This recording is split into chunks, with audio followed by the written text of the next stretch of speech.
大小朋友斗阵华中华民国生日快乐！10月10号来到，有幼儿园举办台南400庆生系列采购活动，由着家长甲老师带着50名2岁到5岁的小朋友，用无同款的方式来庆祝国家生日。双十活动是那个5、6年级生才比较有的记忆。那像现在的新手爸妈啊，可能对这方面的经验都比较少。然后再来呢，刚好是我们台南建成400年，所以想说，趁这样的活动，带着我们的家长跟孩子一起来做体验。小朋友穿着迷彩的衫，戴着手做的双饰大纸帽仔，用行的也是坐伫娃娃车顶面，沿路挥着国旗，模样相当古锥。中华女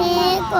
生日快乐！摇摇旗来，再一次来，摇摇旗，摇摇旗来，可以让他们认识我们这个国家的